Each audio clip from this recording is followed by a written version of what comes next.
On a humid August morning in 1847, the Hartley Plantation outside Richmond, Virginia, fell silent in a way that made even the whip hesitate. The air itself seemed to hold its breath. Colonel Edmund Hartley stood on the porch, a man carved from discipline and delusion, watching as his only daughter, Margaret, was loaded into a wagon beside Joseph, the strongest man he owned. The colonel called it an act of providence. The slaves called it an omen. The wagon rolled down the dirt path toward the abandoned overseer's cabin at the far edge of the property, where the trees grew thick enough to swallow a scream. It would be 183 days before they returned. Margaret came back hollow-eyed, her dress stretched across a belly that did not belong to her. Joseph returned nailed inside a pine box, his death marked cerebral fever. But the truth was a sickness of another kind, one that began not in the body, but in the mind of a man who believed he could outbreed God himself. The Hartley family was old Virginia money, built on tobacco, maintained on violence. But by 1847, the soil had grown as exhausted as the bloodline. The colonel's fortune was fading, his daughter unmarried at 32. Her beauty withered under the weight of loneliness and her own flesh. In that world, an unmarried woman was not a person but a burden. The colonel saw her not as a child, but as an opportunity, a vessel through which his name could survive. And so he devised a plan that would stain the Hartley legacy in ways even fire could not cleanse. When he ordered Joseph to accompany Margaret, no one questioned him, no one dared. Joseph was muscle incarnate, 6'3", forged by labor, feared by overseers, and known among the enslaved for his silence. Margaret, pale and heavyset, climbed into the wagon with the obedience of someone long broken. The horses began to move, their hooves sinking into the red Virginia clay. That morning, the slaves in the field looked up. One of them whispered, "The devil's driving his own daughter." And perhaps he was. Before we continue deeper into the story of the Hartleys, comment the state or country you're listening from and subscribe if you're still here. This story is only just beginning. Type, "I hear the silence," twice in the comments to seal this truth within you. The overseer's cabin had not been used in years. Its roof sagged, and the boards had darkened with rotten memory. It sat at the edge of the swamp where the air turned thick as breath, and the sound of frogs and distant chains carried like a warning. That was where the colonel sent them, his daughter and his property, under the guise of recovery. He told the neighbors Margaret was suffering from melancholy and Joseph was to help with the upkeep. But every soul on that plantation understood what help meant when spoken by Edmund Hartley. At night, the servants whispered that the colonel had made a pact, that he meant to purify his line through strength, not sanctity. Margaret's room had been stripped of mirrors. Joseph slept outside, chained to the post by his ankle. But as the nights dragged on, something in the air changed. Not tenderness, not rebellion, but a kind of surrender that made even the insects fall silent. The first weeks were uneventful. Margaret refused food, Joseph refused speech. But then one evening, a thunderstorm rolled in from the east. The wind tore through the cabin and extinguished the lanterns.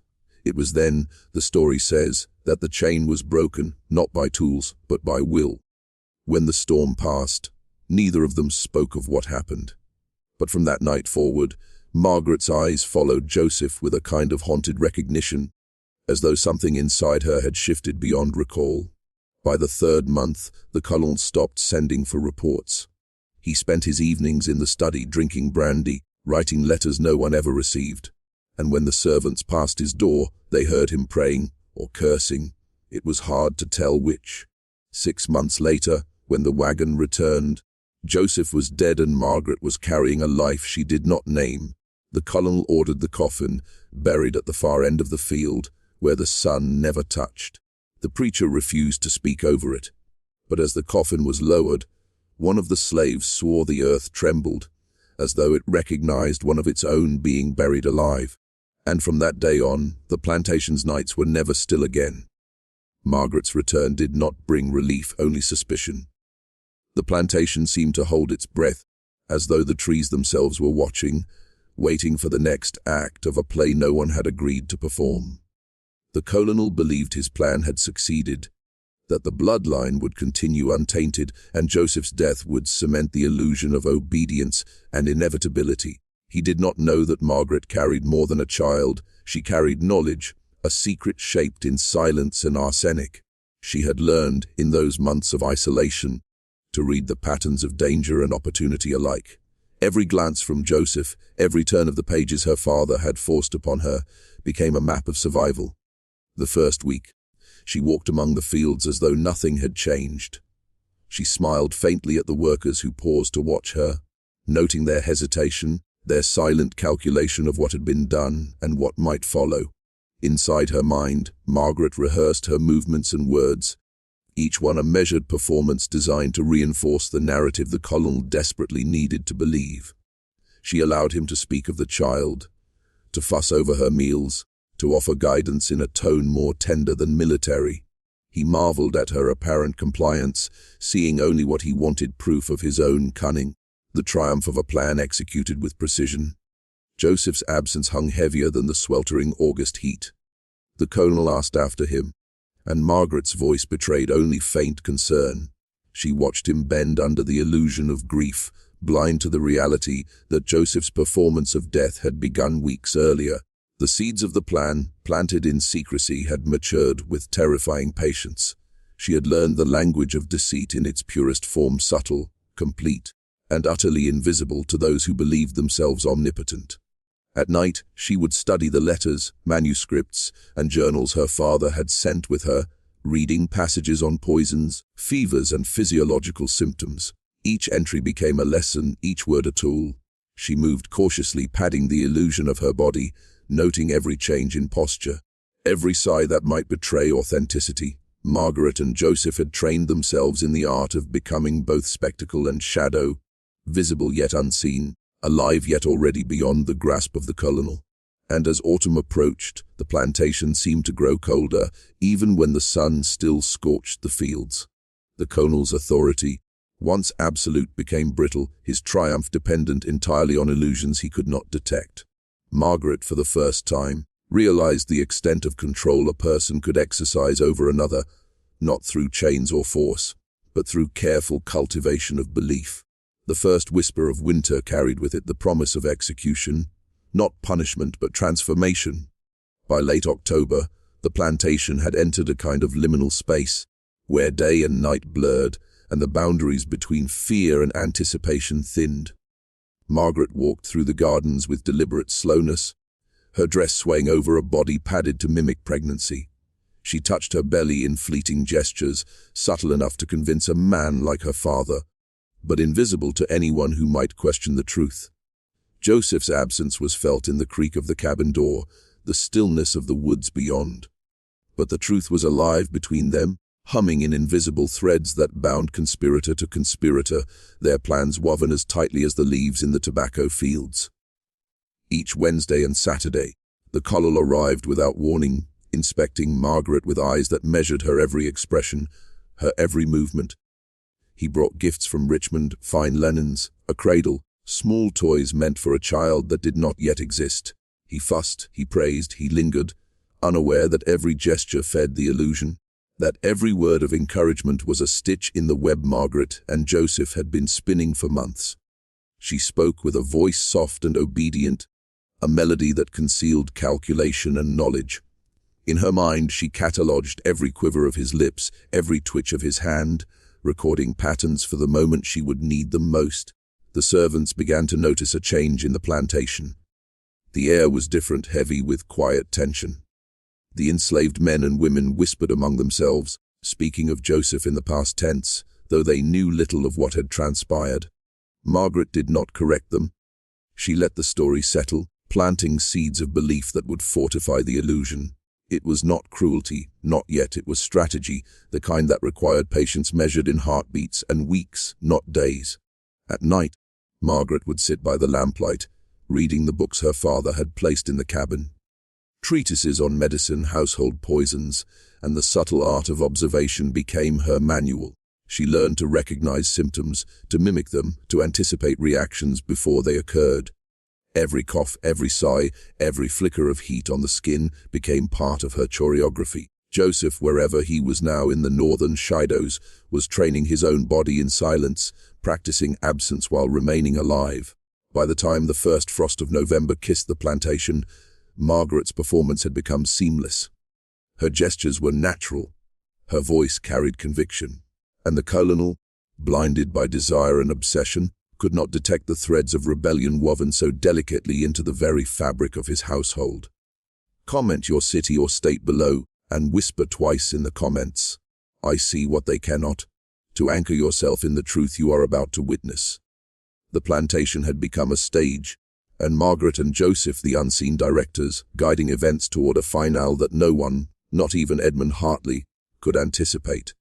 By early November, the heat of the summer had faded, leaving a brittle chill in the Virginia air. The trees shed their leaves like silent witnesses, and the shadows grew long across the fields.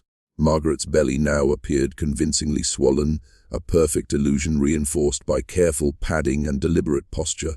She moved with the measured grace of someone who understood that every gesture could be read, interpreted, weaponized. The Colonel, obsessed with his imagined success, inspected her with a scrutiny that would have shattered a lesser woman. He brought physicians, herbs, and elaborate remedies, convinced that his plan was bearing fruit. But Margaret, having tasted the bitter reality of manipulation, knew better. The child he believed growing within her was not hers, and the life he trusted to Joseph was not his either. Joseph's plan, executed from the shadows of memory and absence, unfolded with terrifying precision. His disappearance from the public eye was slow, methodical. Each week, he allowed the signs of illness to grow more convincing: pallor, weakness, subtle tremors that suggested fever, while secretly taking measured doses of the arsenic she had discovered in the cabin wallpaper. The poison, once a tool of survival, became an instrument of deception.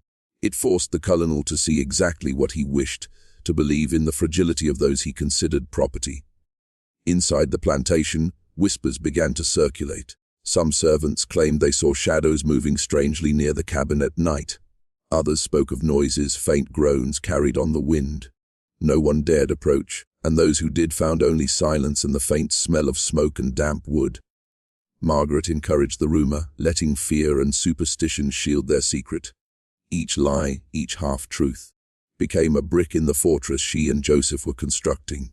As the days shortened and the first snow dusted the fields, the Colonel's agitation grew. He spoke to Margaret of the future, of expansion, of the importance of legacy. He showed her letters from distant relatives, discussing how the child would secure the family's name for generations. And yet he failed to notice the cracks in reality. The way Margaret's eyes, so carefully controlled, occasionally held a glint of something he could not understand. A knowing patience, a secret calculation, a promise that he would not see the final act until it was too late. Margaret moved through this period like a ghost, her mind alive with strategy, her body performing the role demanded of her. The plantation had become a theater of cruelty and cunning, where the audience believed in the fiction while the actors shaped destiny from behind the veil. Comment below with your city or state, and inscribe twice, "I walk between worlds," in the comments to seal the awareness of what lies beneath appearances. By the time December approached, the stage was set, and the actors in place, and the Colonel blind to the storm building inside his own estate. The endgame had begun.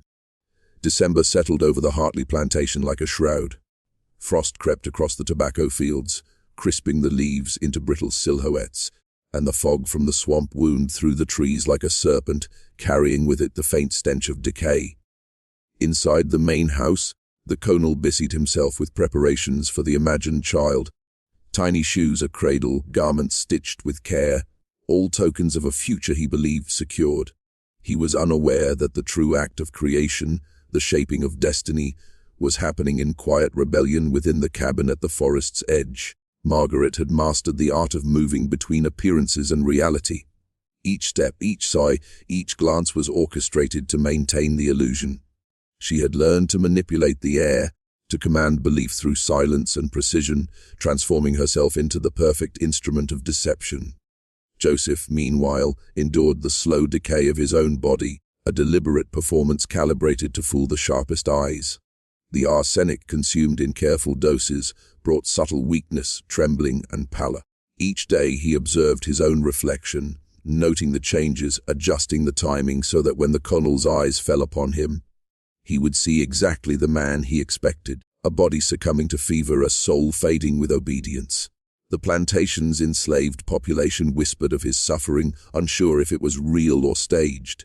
Margaret encouraged these rumors, letting the boundaries between truth and lie blur until they were indistinguishable.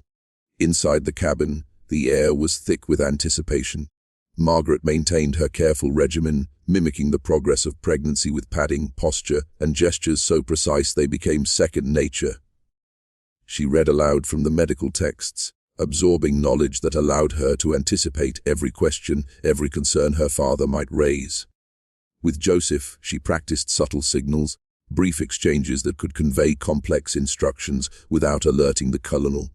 They were conspirators in a world designed to strip them of autonomy, and now, for the first time, they exercised complete control over the narrative. Outside, the cold made the forest seem alive. Branches scraped against windows, wind whistled through the cabin's eaves, and the distant howl of a fox punctuated the silence. Margaret and Joseph moved within this environment as if it were a stage, each breath measured, each sound considered. Even the smallest misstep could unravel months of planning. By mid-December, the Colonel's visits became almost frantic.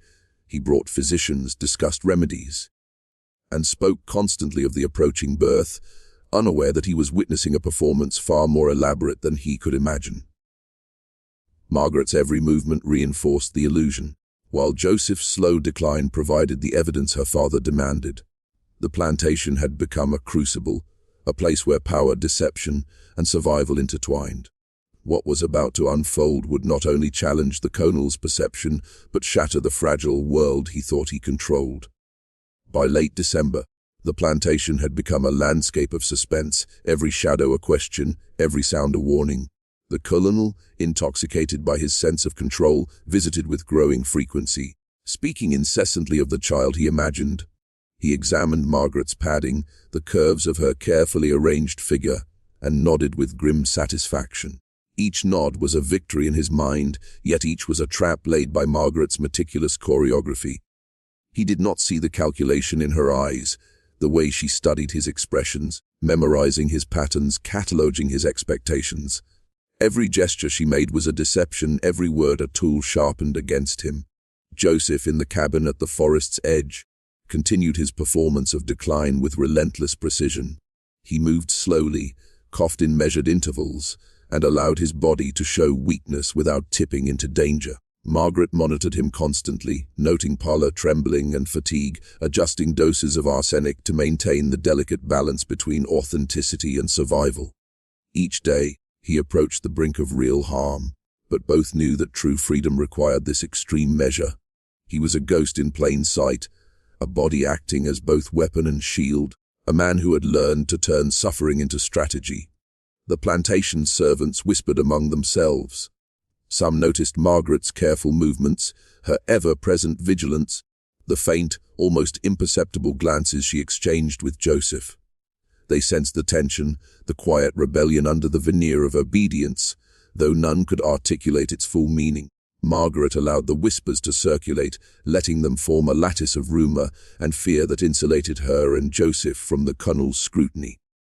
In this way, the plantation itself became complicit, a silent accomplice to the unfolding deception. As the days passed, the Colonel's behavior shifted. The more he believed in the success of his plan, the more vulnerable he became. His confidence, once rigid and commanding, became brittle. He spoke more often of the future, of expansion, of securing the Hartley legacy, while remaining oblivious to the careful sabotage of his authority. Every gift he brought, every instruction he issued, reinforced the illusion Margaret had crafted. A body that seemed to carry life, a companion who seemed obedient, and a man fading into death. Outside the cabin, the cold winds carried a sense of inevitability. Trees groaned under the weight of frost. The ground was hard and unyielding, and the fog of the swamp rolled in like a living presence. Margaret and Joseph moved within this environment with calculated precision, aware that every sound, every shadow, every observer could alter the delicate balance of their plan. They were architects of illusion, manipulators of perception, and the final act approached with the inevitability of a storm.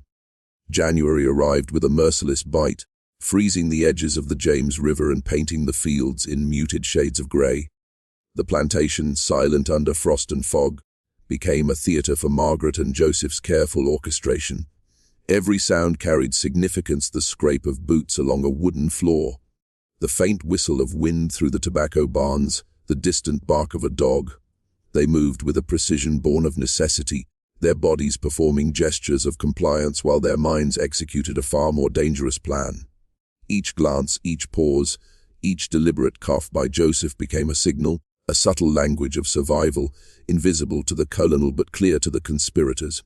Margaret had mastered the choreography of deception. She padded her belly, arranged her dresses, and practiced her expressions in the reflective surfaces of the cabin, windows, polished tables, and the brass of the fireplace. Every movement was measured to convince the Colonial of her pregnancy's authenticity. When he visited, he marveled at the miracle of conception, praising her supposed resilience, completely unaware that he was witnessing an elaborate illusion. Each compliment, each inquiry, fed into the web Margaret had spun, reinforcing the Colonel's sense of power while tightening the trap around him.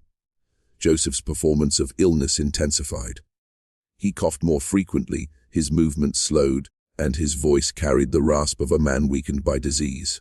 Yet beneath this facade, he calculated each dose of arsenic with meticulous care, balancing visible symptoms against his own survival. He slept sparingly, ate minimally, and braved the chill to ensure the Colonel's scrutiny would find his body believable. This self-imposed suffering was both a shield and a weapon, designed to create the necessary conditions for the ultimate act. The Colonel's total blind trust in the illusion. Inside the cabin, the air was heavy with the scent of decay and preparation. Margaret studied the medical texts her father had left, noting symptoms, timelines, and methods of concealment. Every detail reinforced their strategy, a tableau of life and death controlled entirely by those whom society had tried to render powerless. Outside, the frozen fields reflected a world untouched by their machinations, indifferent to the moral and physical theatre unfolding at its edge. The Colonel, confident in his foresight, grew increasingly open. He discussed plans for the child, potential heirs, and the legacy of the Hartley name. Every word he spoke, every gesture, became fodder for Margaret and Joseph's strategy, reinforcing the illusion while setting the stage for the collapse he could not anticipate. The plantation itself seemed to hold its breath, caught between frost, shadow, and the silent rebellion of two minds united against tyranny. Comment your city or state below, and write twice. I witness what they cannot. To anchor yourself in the truth hidden beneath the surface. The final moves were approaching, and neither the Colonel nor anyone else could see the storm gathering beneath the veneer of obedience. By mid-January, the tension inside the Hartley cabin had reached a fevered edge. Margaret's performance was flawless. The illusion of pregnancy had become indistinguishable from reality. Each breath she drew, each tilt of her head, each careful rest of her hand over the padded curve of her abdomen convinced the Colonel that nature itself was cooperating with his designs. He arrived with gifts more lavish than ever, cooing over tiny garments, selecting cradles, and speaking of futures that would never exist. His eyes, once sharp and calculating, now gleamed with a vulnerable delight, a blindness cultivated by Margaret's careful manipulation. The Colonel, the man who had controlled life and death on this plantation for decades, was now entirely within the web of her design. Joseph, meanwhile, was approaching the limits of his body's endurance. The arsenic had begun to weaken him in subtle, yet undeniable ways. Tremors in his hands, pallor across his cheeks, and labored movements suggested a body succumbing to prolonged illness. Yet he remained lucid, each step, each cough, each faltering moment calculated to maximize believability without crossing into irreversible harm too soon.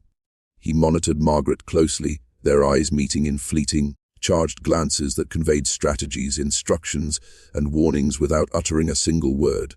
Together, they existed in a space outside ordinary time, orchestrating reality while the Colonel remained oblivious. The plantation staff whispered rumors of Joseph's decline, careful not to question but unable to remain silent. Margaret allowed these murmurs to reach the Colonel's ears, reinforcing the illusion, confirming the progression of events he believed to be natural. Meanwhile, she perfected every detail of her own preparation, gestures, expressions, timing. Even the smallest inconsistencies could unravel months of meticulous planning. She had become an actress in a play written in shadows and fear, where the audience was the man who had once wielded absolute power over her life. By the last week of January, the Colonel's obsession grew. He spoke incessantly of lineage, inheritance, and the prosperity of the Hartley name. He fussed over meals, insisting on particular foods, monitoring Margaret's health obsessively. Every precaution he took, every intrusion only strengthened Margaret and Joseph's strategy. They moved within these constraints like ghosts, using the Colonel's attention as both shield and lever, shaping events with patience and precision. Outside, the forest remained indifferent, the winter sun weak and pale. But inside, a storm of human cunning, survival, and forbidden knowledge raged. Each heartbeat in the cabin was a calculated step toward liberation, each breath a secret whispered between two conspirators. The world beyond the plantation remained unaware, yet the very laws and expectations of Virginia society were being bent, manipulated, and ultimately betrayed in silence. February arrived with a dull, grey sky pressing down on the Hartley Plantation, a sky that seemed to mirror the tension within the cabin. Margaret's performance had reached perfection, every subtle movement, every tilt of her padded belly, every careful sigh or whispered comment during the Colonel's visits reinforced the illusion. He arrived with increasing frequency, carrying gifts, discussing the child's future, and confiding in Margaret with a sense of pride and ownership he had never shown before. He spoke of distant relatives, potential guardians for the child, and the expansion of the estate, each word confirming the success of his design. A design blind to the rebellion quietly unfolding before him. Joseph's performance had reached its zenith. His body, weakened by calculated doses of arsenic and the cold, harsh conditions of winter, seemed to confirm the Colonel's suspicions of illness. Tremors in his hands, fleeting coughs, and a pallor that ghosted his once robust features created the perfect illusion of decline. Yet beneath this carefully orchestrated fragility, he remained vigilant, every action calculated, every symptom meticulously timed. The cabin had become a laboratory of human cunning, where survival depended on mastering both deception and observation. Margaret and Joseph now communicated with near imperceptible signals. A glance, a slight nod, a subtle shift in posture. Transmitting intricate instructions without uttering a word, they were conspirators in a silent war, navigating a landscape defined by oppression, fear, and cruelty. The Colonel, confident in his authority, remained oblivious to the careful choreography surrounding him. Every gesture he made, every concern he voiced, every intrusion into the cabin reinforced the very web that would ultimately undo him. Outside, the plantation was quiet under the oppressive weight of winter. Servants whispered rumors of Joseph's illness, lending authenticity to the performance. Margaret encouraged the gossip, allowing it to trickle to the Colonel's ears, further cementing the illusion. Inside, she continued to perfect her own performance, gesturing with care, maintaining the posture and movements of a woman with a growing child. Every motion, every expression was rehearsed with precision, a careful balance between reality and deception. As February deepened, the endgame approached. The Colonel's visits, once routine, had become compulsive, his obsession with the imagined child and the fading body of Joseph consuming his every thought. Margaret and Joseph moved with the awareness that each interaction, each conversation, each carefully staged symptom was one step closer to liberation. They were architects of their own destiny, using patience, calculation, and the weight of deception to dismantle a man who believed himself untouchable. Comment your city or state below, and inscribe twice, "I see the truth behind the veil," in the comments to anchor yourself in the forbidden knowledge they wield. By early March, the Hartley Plantation existed in a tense equilibrium, a delicate dance of appearances and hidden truths. Margaret's daily routine had become ritualized, tending to the cabin, preparing meals, reading aloud from her father's carefully selected books, and maintaining the illusion of pregnancy with unwavering precision. Every gesture, every movement had been refined into an art form of deception. She had internalized the role, becoming both actress and strategist, her mind a map of anticipation and countermeasures designed to outwit a man who believed he had absolute control. Joseph's body, weakened but not broken, now bore the visible marks of his careful self-poisoning. Each tremor of his hands, each flush of pallor, each cough that rattled in his chest was timed to coincide with the Colonel's visits. Margaret monitored him continuously, noting subtle changes, adjusting padding and movements, ensuring that the illusion remained perfect. In these quiet moments, away from the Colonel's intrusive gaze, they discussed logistics routes north, contacts among sympathetic free blacks, and methods for acquiring the child they intended to present as Margaret's own. Their conversations were hushed, careful, filled with coded language that turned necessity into survival. The Colonel, oblivious to the undercurrent of rebellion, arrived with increasing frequency, speaking incessantly about inheritance, the purity of the Hartley bloodline, and the miracle of conception. He inspected the cabin, noting Joseph's decline and Margaret's careful comportment. Each visit reinforced his belief that the plan was unfolding flawlessly, every gesture and word deepening his sense of control. He failed entirely to perceive the intelligence behind Margaret's eyes, the silent communication between the two conspirators, or the meticulous orchestration of events that would soon undo him. Outside, winter still clung to the landscape. Frost coated the fences, hoarfrost dusted the trees, and the swamp fog rolled in like a living veil.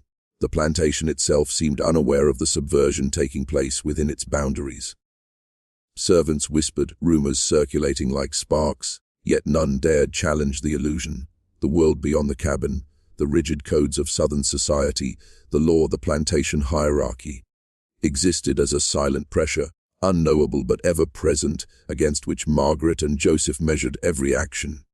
The stakes were now absolute. Each passing day brought them closer to the climax of their deception, the orchestrated birth, Joseph's staged decline, and the eventual disappearance that would erase the Colonel's control. Every word, every glance, every carefully measured step was part of a larger plan to reclaim agency in a world that had denied them freedom for decades. The stage was set, the actors poised, and the first act of liberation was ready to unfold. March deepened, and the cabin became a crucible of strategy, fear, and meticulous deception. Joseph's performance of illness had reached its peak. Each breath now carried the subtle rasp of a man fighting against invisible forces, each movement measured to appear increasingly feeble. His skin, pale under the weak winter sun, betrayed the slow work of arsenic, yet his mind remained razor-sharp, anticipating every intrusion from the Colonel, every unexpected gaze, and every potential flaw in the elaborate performance. Margaret watched him constantly, attuned to the minutest change in posture, a twitch of the hand, a shift in expression, adjusting her actions accordingly to maintain the illusion. Margaret herself had become a master of psychological manipulation. Every sigh, every careful rest of her hands on her padded belly, every fleeting look of fatigue was designed to reinforce the Colonel's obsessive belief that his plan was succeeding. She had learned the rhythm of his visits, his questions, the subtle signs that indicated suspicion or satisfaction. By anticipating his behavior, she created a controlled environment in which he operated almost entirely within the boundaries she established. She was no longer simply surviving, she was shaping reality to suit her and Joseph's ultimate escape. The Colonel, blinded by his obsession, remained utterly unaware. He spoke of inheritance, of the child's future, of expanding the plantation's influence, and of ensuring the Hartley line's survival. Each word, each gesture, each carefully chosen compliment fed the narrative Margaret had constructed. He believed himself triumphant, a man manipulating lives to secure his legacy, while in truth, he was a pawn in a game he could not comprehend. The very authority he wielded was being turned against him invisibly and irreversibly. Outside the cabin, the frozen landscape seemed indifferent, yet even the natural world conspired in subtle ways. Fog drifted low, muffling sound and softening the edges of perception. Winter winds carried an oppressive weight that mirrored the tension inside. Every element of the environment played into the conspirators' hands, masking movements, disguising preparation, and enhancing the credibility of Joseph's staged decline. The plantation itself had become a theatre, the cabin a stage, and the audience, the Colonial, was wholly unaware of the script he had unknowingly agreed to perform. By mid-March, the final elements of the deception were in motion. Joseph's health, though fragile, was sufficient to endure the necessary strain. Margaret's performance was flawless. They had mapped every detail of their escape, accounted for every contingency, and rehearsed every interaction. The stage was set for Joseph's staged death, the illusion of the child's birth, and the ultimate act of liberation. Everything depended on timing, precision, and maintaining the Colonial's total blindness to the truth. Their plan, audacious and dangerous, was ready to enter its final, most terrifying phase. The last week of March arrived, and the Hartley cabin had become a place suspended between life and illusion, a crucible in which truth and deception fused into a single, lethal narrative. Joseph's body, ravaged by careful doses of arsenic, now bore the convincing marks of fatal illness. His coughs, once subtle, had grown hoarse and persistent. His movements, deliberate yet frail, left the Colonial convinced that death was imminent. Every detail had been refined over months. The way he leaned on the table, the trembling of his hands when lifting a cup, the pale cast of his skin under lamplight. Margaret had rehearsed her own responses, worried glances, whispered expressions of concern, the faint, protective gestures that mirrored the behaviors expected of a mother, to be witnessing the decline of a devoted companion. The Colonial, intoxicated by the belief that he had successfully orchestrated the continuation of the Hartley bloodline, arrived daily. His voice, usually commanding, had softened. His eyes, sharp with suspicion months before, now glimmered with a mixture of triumph and anticipation. He fussed over Margaret's health, inspected the cabin, checked Joseph's pulse, and offered remedies that were ineffective but allowed him to feel in control. Every step he took, every word he spoke, reinforced the reality Margaret and Joseph had painstakingly constructed. He did not suspect that he had been trapped in a web of manipulation woven over 6 months. Margaret's strategy now entered its most audacious phase. She had acquired a newborn through arrangements with a loyal house servant, a child whose presence would cement the illusion. Every detail was accounted for: timing, feeding, placement of the infant, the subtle enactment of maternal fatigue. The Colonial, absorbed in his delusions, witnessed what he interpreted as the culmination of his plan, a pregnancy carried to term, a companion dying in service to the Hartley legacy, and the promise of a child who would continue the family line. Joseph's final act required extraordinary courage. Each step toward the cabin's garden, where he feigned weakness, each deliberate misstep, each cough, was calculated to create the appearance of collapse. Margaret provided silent cues, ensuring that the Colonial's gaze was drawn to the right moment, that attention was fixed on the illusion rather than the truth. When Joseph finally fell, he did so with precision, clutching at the wooden rail, trembling violently, and gasping for air. The Colonial rushed forward, a mixture of panic and triumph on his face, only to be reassured by Margaret's tender insistence that he rest. The scene was complete. Joseph apparently at death's door, Margaret, the devoted conspirator, the protective and expectant mother. The Colonial utterly blind to the reality he had unknowingly enabled. Outside, the plantation remained mute under the cold March sky, yet the cabin had become a theatre of forbidden knowledge, a space where lives were rewritten and authority dissolved. The morning after Joseph's stage collapse, the cabin carried the heavy scent of deception and impending transformation. The Colonel entered, panic and triumph warring across his features. He believed himself witness to the final act of his scheme. Joseph, reduced to a fragile shell, and Margaret, poised at the precipice of motherhood, the embodiment of his control and vision. He fussed over Joseph, checking pulse, pressing hands to the chest, muttering remedies drawn from his own medical books. Margaret maintained her composure, a delicate balance of worry, exhaustion, and subtle authority, ensuring that the Colonial's attention remained locked on her performance, not the unraveling of reality around him.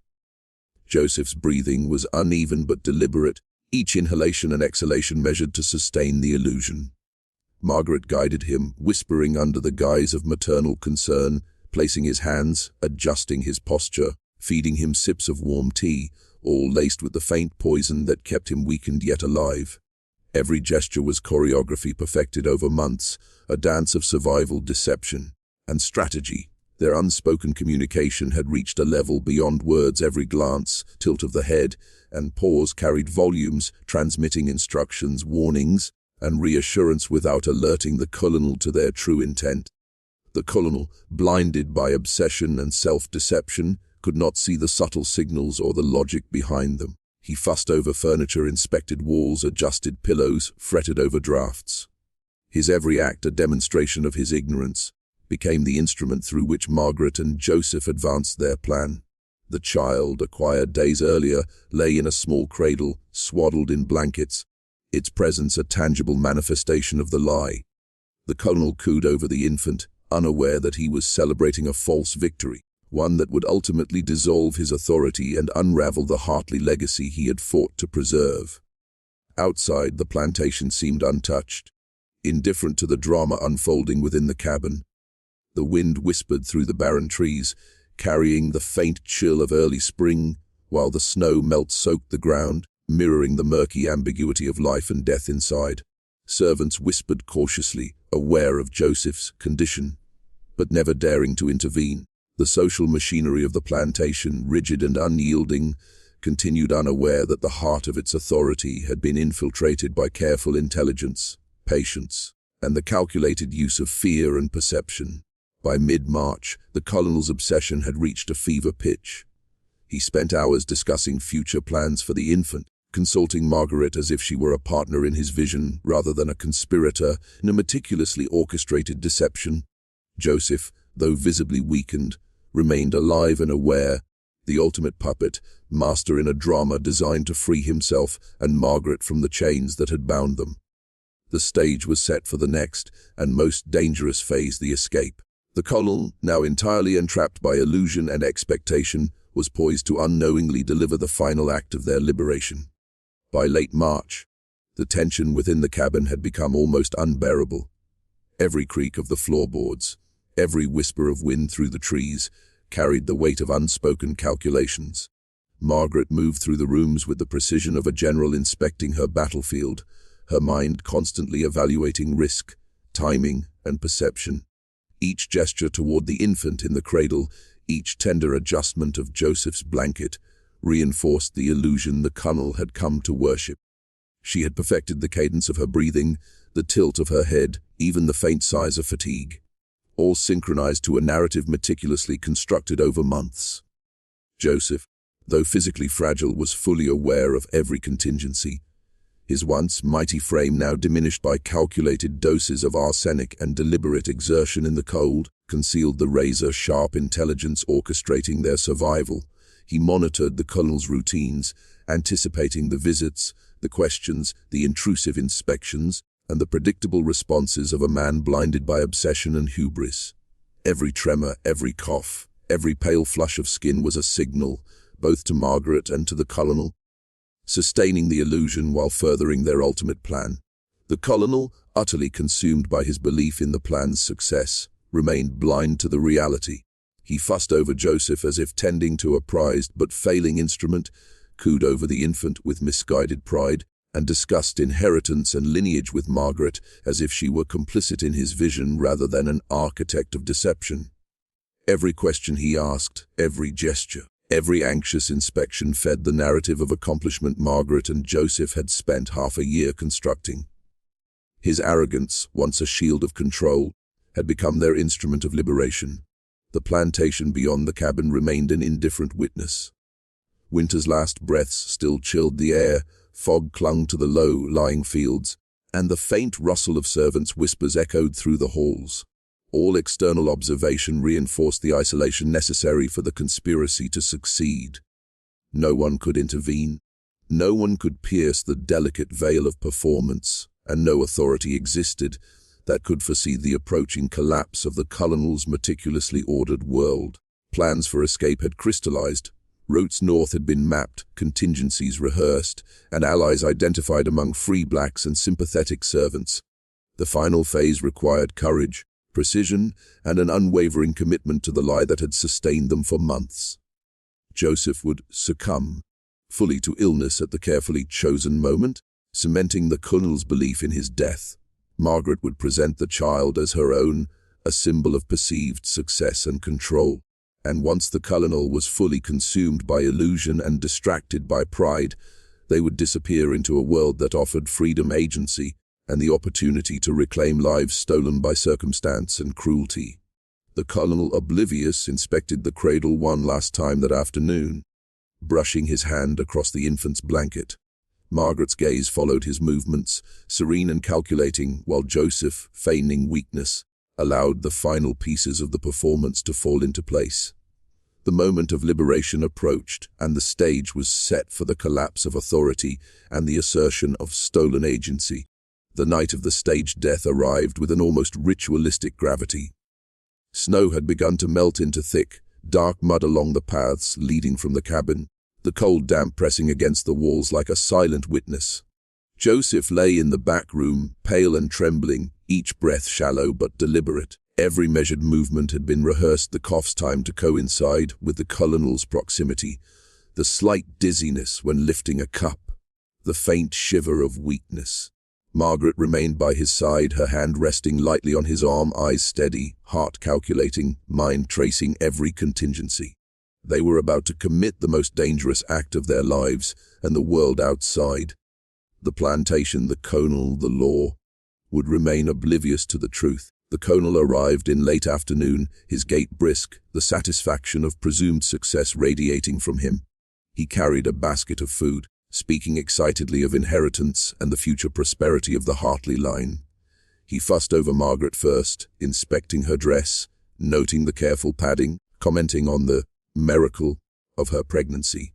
Then, turning to Joseph, he approached with a mixture of concern and triumph, pressing a hand to his chest, adjusting blankets, offering whiskey and medicinal tonics.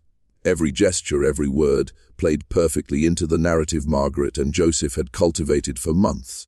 As the Colonel's attention focused on the infant in the cradle, Joseph performed the final act. A shudder ran through his body, a convulsive gasp that sent the Colonel stumbling forward in panic.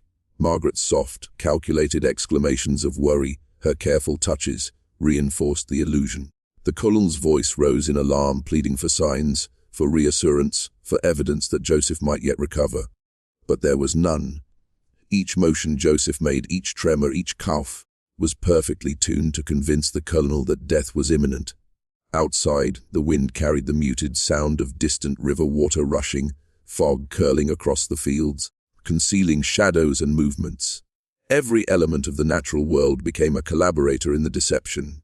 Servants watched from a distance, understanding only that a crisis had come. Yet none could intervene. The plantation hierarchy, rigid and inflexible, had no mechanisms to perceive the orchestration of freedom occurring in the shadow of the Colonel's authority. By the time darkness settled fully over the cabin, the Colonel believed Joseph to be dead. Margaret, with a combination of grief and careful composure, confirmed the apparent end, guiding him away from suspicion with subtle gestures, whispered reassurances, and the unshakable conviction of someone who controlled both the narrative and its actors. Outside, Joseph's body remained alive but weakened, poised for the final act, disappearance. Margaret, child in arms, prepared to step fully into the role she had cultivated. The Colonel none the wiser to the truth that freedom had already been claimed under his very gaze. The following morning, the Hartley cabin seemed suspended in a strange liminal space, where reality and illusion coexisted, indistinguishable to any observer. Margaret moved with deliberate calm, cradling the infant whose presence cemented the Colonel's delusion. Each motion, each glance, each gesture was calibrated to maintain the illusion of motherhood, of triumph, of obedience. Joseph, feigning the final stages of illness, remained in the back room, pale, trembling, and yet fully conscious, every sense attuned to the timing of what would become their escape. Outside, the plantation was awakening, indifferent to the clandestine liberation being orchestrated in the shadow of its wealth and authority. The Colonel arrived mid-morning, his energy renewed by what he believed to be victory. He inspected the cradle, commenting on the child's apparent health, on Margaret's steadfastness, on the success of the plan he had conceived. He fussed over Joseph as if tending to a prized instrument, oblivious to the deliberate choreography of the dying performance. Every step he took, every word he spoke, further ensnared him in a reality constructed to imprison his perception, to blind him to the truth unfolding under his eyes. Margaret answered, guided by subtle cues and rehearsed expressions, ensuring that the Colonel's attention remained fully occupied with the narrative he had spent months creating. By late morning, Joseph's feigned weakness had reached a level that allowed Margaret to prepare for the first phase of flight. Supplies had been gathered secretly, small parcels of food, personal effects, forged papers, maps of safe routes, and the intricate timing for crossing the borders north. Every detail accounted for months in advance. The fog rolling in low from the James River became a natural ally, obscuring sightlines, masking footprints, and providing cover for the initial steps of their departure. Margaret's calm was infectious. Even the infant seemed an unknowing participant in the theater of freedom. When the Colonel withdrew to inspect the tobacco fields, Margaret guided Joseph to a side door, the one least used, most distant from observation. Their movements were slow, deliberate, calculated to avoid detection, yet maintaining the illusion of ongoing care within the cabin. Each step was synchronized, rehearsed in silence, every hesitation and movement designed to avoid suspicion. Once outside, the cold air bit at their exposed skin, and the mud threatened to betray their passage, yet their preparation and timing were flawless. By mid-afternoon, they had reached the edge of the plantation. The Colonel, absorbed in supervising workers and ensuring the plantation's operations, remained entirely oblivious. Margaret held the child close, Joseph supporting her from behind, both blending into the shadows of the woods. Their liberation was not just physical but symbolic, a reclamation of agency, intellect, and the right to exist free from the system that had defined them as property. In the quiet, the oppressive weight of Hartley authority began to dissolve, leaving only the promise of freedom, danger, and the unknown northward path. The forest beyond Hartley Plantation embraced them with an eerie silence, the muted sounds of wildlife and the occasional snapping branch a constant reminder that every movement could betray them. Margaret clutched the child to her chest, the warmth of its body a fragile shield against the bitter reality of flight. Joseph, still weakened from months of calculated arsenic consumption, supported her silently. Their steps synchronized in perfect unison. Each footfall in the mud-soaked underbrush became an act of rebellion, a defiance of the property laws that had defined their existence, and a delicate balance between survival and exposure. The path north was uncharted yet meticulously planned. Months of observation had allowed them to memorize routes, identify safe houses, and understand the rhythms of the surrounding landscape. They avoided main roads, sticking instead to the natural contours of the forest, relying on instinct, memory, and the coded guidance of sympathetic allies. The fog rolling off the James River in the morning helped conceal their passage, yet it added a psychological layer to the journey. Visibility was low, the world reduced to shapes and shadows, and every sound amplified the fear that the Colonel's pursuit, whether legal or violent, could strike without warning. Margaret's mind, sharpened over years of intellectual isolation and emotional suffocation, became their compass. She calculated timing, rationed supplies, and gauged Joseph's stamina with an almost clinical precision. Each day required constant negotiation between urgency and caution. One wrong step could mean capture or death, and yet the promise of freedom infused every cautious movement with almost tangible vitality. She observed Joseph carefully, reading the subtle cues of fatigue and illness, adjusting pace and rest periods accordingly. Their interdependence had become a silent language, a trust forged in isolation and refined under the shadow of mortal risk. The psychological toll was profound. They were fugitives in a world where their bodies alone could betray them. Margaret felt the constant weight of her father's obsession, the societal shame projected onto her as a woman, and the intimate danger Joseph carried as a man who had dared to assert intelligence and agency within a system designed to crush both. Yet even in the grip of fear, there was empowerment in their orchestration, a forbidden joy in manipulating a reality that had long enslaved them. Each step north was both a flight from tyranny and a reclamation of self, a reclamation that came at a profound cost of pain, calculation, and moral compromise. By the third day, the plantation receded into the mist entirely, leaving only the forest and the quiet rhythm of survival. They avoided settlements during daylight, resting under the shelter of trees, and traveling in the shadows. Every encounter, every sound of distant human activity became a test of patience, a reminder that freedom was not simply a destination, but a continuous act of courage and intellect. Their journey was a psychological crucible. Exhaustion, fear, and deception sharpened their minds, revealing depths of resilience and cunning neither had fully known they possessed. As the fourth week of their journey unfolded, the forest began to thin, revealing glimpses of farmland and distant cottages, each a potential haven or a trap. Margaret and Joseph moved with quiet urgency, the weight of the child pressing constantly against Margaret's chest, a reminder that each step carried not only their freedom, but the fragile promise of a new life. Joseph, though physically diminished, remained mentally acute, noting landmarks, reading the terrain, and predicting possible encounters with patrols or hostile neighbors. Every rustle of a bird, every distant shout of laborers in the fields, became a signal, a test of their vigilance. The psychological strain had not lessened. Margaret felt the Colonel's imagined gaze as if it traveled with them, a phantom authority haunting every decision. The weeks of calculated deception, the months of isolation, and the constant balancing of appearances had left their mark, etching a discipline into their minds that was now indispensable. She had become both strategist and caretaker, a mind operating with surgical precision, maintaining appearances for Joseph, anticipating threats, and nurturing the child as if intuition alone guided her. Joseph, for his part, had learned to internalize pain, to mask fatigue, and to project an aura of vulnerability that protected them both. Their silent coordination was a psychological dance, each aware of the other's capabilities and limitations, bound by necessity and mutual survival. By night they traveled only under the cover of darkness, using the positions of stars and familiar riverbeds to guide their path. Hunger and exposure were constant threats, yet they rationed carefully, turning every resource into a weapon against detection. The moral weight of their actions of poisoning, deception, and staged death hung over them, yet the understanding that these means were required for survival gave a grim clarity to their purpose.